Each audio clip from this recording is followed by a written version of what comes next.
Hello, sports fans, and welcome to the Scott Sports 101 NFL Football Sunday Week 15 recap show. We're going to go over all of yesterday's action, yesterday's Browns game, today's action, and the Sunday Night Football game, and I'll mention a little bit of tomorrow night's games. But first, here is today's Scott Sports 101 uh, uh, Week 15 NFL football trivia question. It's a Browns one. In Week 11 of the 1989 season, the Cleveland Browns battled what team to a 10-10 tie? And I will have the answer later in the podcast. Well, we'll get to the Browns game in just a moment, but I want to first of all mention the game from Thursday night since you didn't get a Thursday night pregame or postgame show, but hopefully you will this week.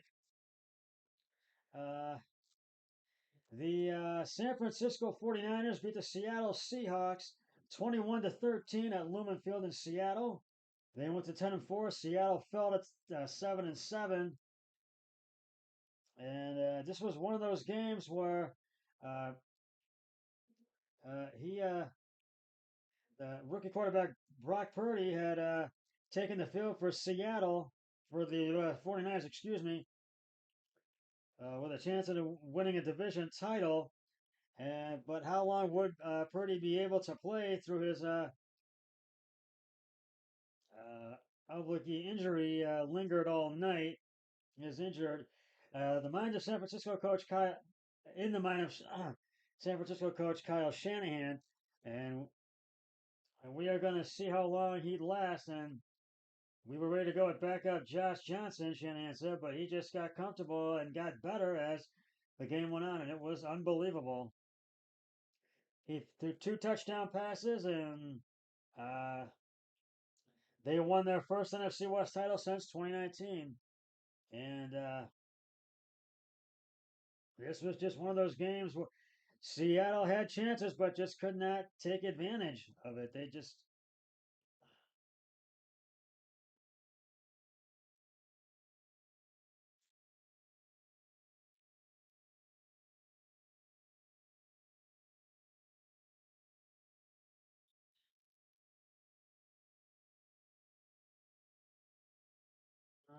there we go. I'm going to give out the game balls to, yeah, I do want to give the game balls out to the 49ers. Brock Purdy, 17 of 26 carries and attempts, 217 yards, two touchdowns, no interceptions. Christian McCaffrey and George Kittle. Christian McCaffrey first, 26 attempts, one touchdown, 108 yards. George Kittle, four receptions, 93 yards, and two touchdowns. Uh, the Now for yesterday's games, Minnesota Vikings came back in overtime to beat the Indianapolis Colts 36 to 39 at U.S. Bank Stadium in Minneapolis. Boy, Indianapolis had the lead, and they just were able to come back, but the Vikings were able to come back and get it. And I got to give the game balls to the Vikings, and this was just one of those games where the Vikings could not uh, be stopped, but they were down, but came back, and they went to overtime, and they were able to come back and get it in overtime. Kirk Cousins, Dalvin Cook, and Keith Osborne. So they got the game balls for that. Uh, and Now we'll talk about yesterday's Browns game, which they won 13 to 3 at First Energy Stadium. It was Deshaun Watson's first victory. Deshaun Watson headed into his first game at First Energy Stadium on Saturday against the Ravens, waste wanting to do something special for the Browns fans, and he and his teammates delivered with plenty of help from the defense and special teams, with little to play for than pride and the role of the spoiler to the Browns, and beat the Ravens 13 to 3 at First Energy Stadium to improve to 6 and 8, keeping their slim playoff hopes alive. Uh, uh, and possibly knock Baltimore, who fell to 9-5, out of first place in the AFC North, depending on what the 94 Bengals did in Tampa against Brady and the Buccaneers today.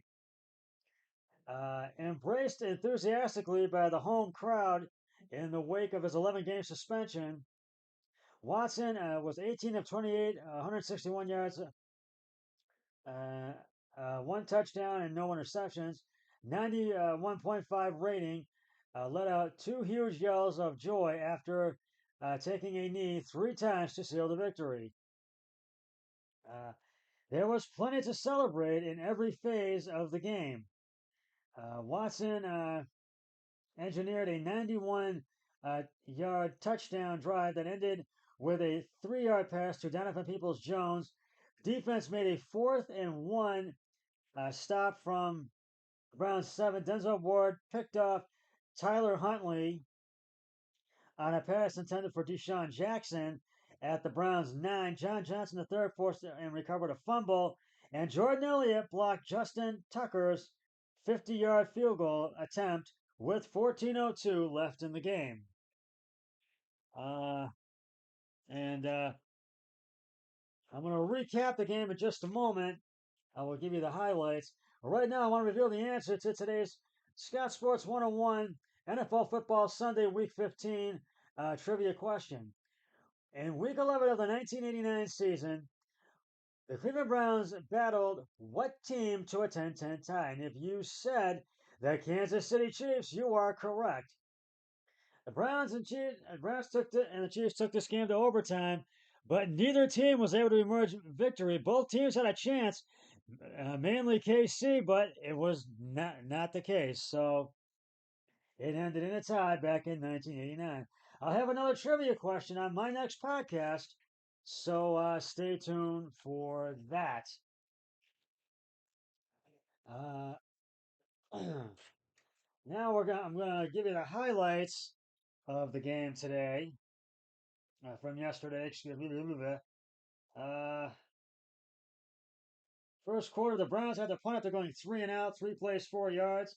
Then the Ravens had a turnover on downs, and their first play, the first attempt was a fumble. Tyler Huntley passed short right to Robinson to the Baltimore 19 for -3 yards. Fumbles ball out of bounds, and that was and then they had a 4th and goal at the Cleveland 7. Picard right guard to the Cleveland 7 for no gain, and that was the turnover on downs. Then the Browns got the ball back and got in the field goal range, and Cade York's 47-yard field goal was good, and it was 3-0 Browns at the end of the first quarter. In the second quarter, the Ravens had to punt after going 3-and-out, 7 plays, 28 yards. And the Browns had to punt after going 3-and-out, 3 plays, and 2 yards. Then the Baltimore Ravens got into field goal range, and it was Justin Tucker's 53-yard field goal is good, and it was tied. The Browns and Ravens were tied at 3. Uh, and then the Browns got in the field goal range, and then it was K. Doak's 23-yard field goal was good at 4th and 4 at the Baltimore 4, and it was 6-3 Browns. And then the Ravens had the ball, and then they got into field goal range. Justin Tucker's 48-yard field goal is no good. It went wide left. It was 6-3 Browns at halftime.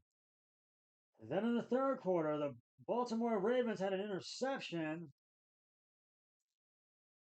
Tyler Huntley's pass, short intended for Deshaun Jackson, intercepted by Denzel Ward at the Cleveland 9. This was the play that Denzel intercepted from him for no gain, and it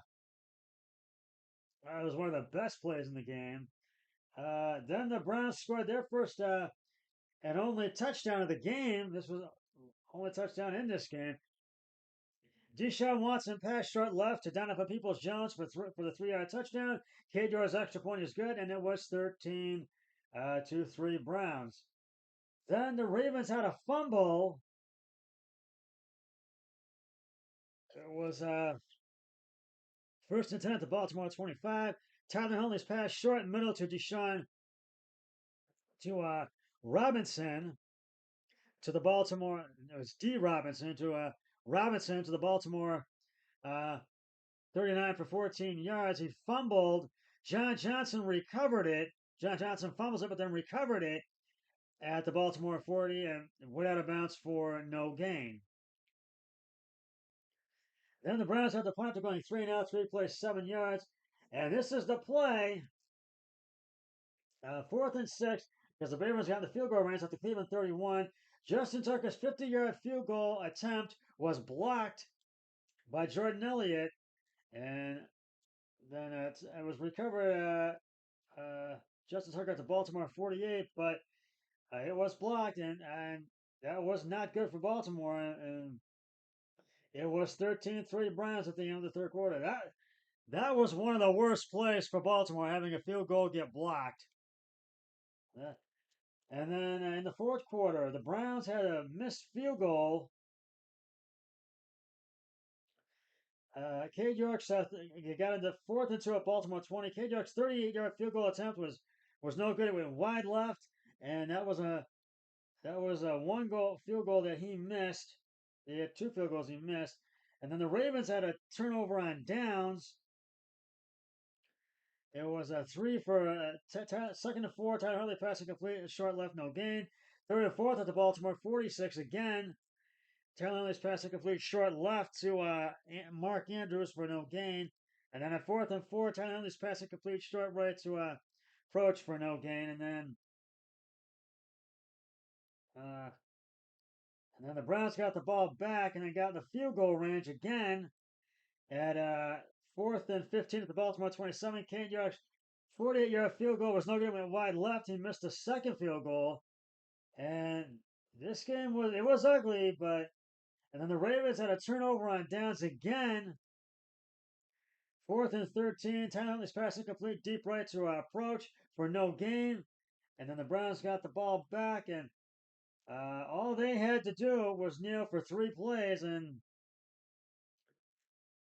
Nick Chubb had a right one 11-yard gain right to the ground. Baltimore 16 at the Baltimore 16 for 11 yards, and there was one. Chubb had 2 and 1 for a 6-yard gain as well. And then all Watson had to do was kneel for 3 games to seal the victory, and nonetheless the Browns win 13-3. So I can give the balls to the game balls. Browns get them. Deshaun Watson, 18 of 28 carries and attempts, 161 yards, 1 touchdown, no interceptions. Nick Chubb, 21 attempts, 39 yards, no touchdown. Amari Cooper, 4 receptions, 58 yards, and they have the Saints Christmas Day at 1 p.m. Christmas Eve Day, excuse me, at 1 p.m. Now, getting back to, and then last night, the Baltimore Ravens, the Buffalo Bills came back, beat the Miami Dolphins 32-29. I give the game balls to the Bills. And moments ago on Sunday Night Football tonight, the Giants beat the Commanders 20-12. Bengals over Tampa Bay 34-23. They knocked Baltimore to first place. The Chargers over the Titans 17-14. The Raiders came back and beat and at the 5 seconds beat the New England Patriots 30-24. Denver beat Arizona 24-15. In overtime, the Jacksonville Jaguars stunned the Dallas Cowboys. They came back and beat them 40-34. Detroit beat the Jets 2017. Kansas City beat the Houston Texans and came back and beat them in overtime 30-24. Philadelphia beat the Chicago Bears 25-20. The New Orleans Saints beat Atlanta, who the Browns will face next Saturday, 21-18. And the Pittsburgh Steelers beat the Carolina Panthers in Carolina, 24-16. And tomorrow night will be the Rams at the Packers at legendary Lambeau Field in Green Bay, Wisconsin. And I'll have the pregame postgame show for that. And next Sunday on Christmas Day, I'll have finally after 2 years, back as my guest on Christmas Day, my brother-in-law Eric Hoyle and his cousin Aaron Hoyle on Christmas Day. So I'm looking forward to that. Well, that's just about going to wrap it up for the Scott Sports 101 NFL football uh, Sunday recap show for Week 15. I'll be back tomorrow night for Scott Sports 101 Monday Night Football pregame, before the game, and after the game for the postgame show. But until then, always remember, be a team player each and every day and every way possible. So long, everybody. 3, 2, 1. I'm done.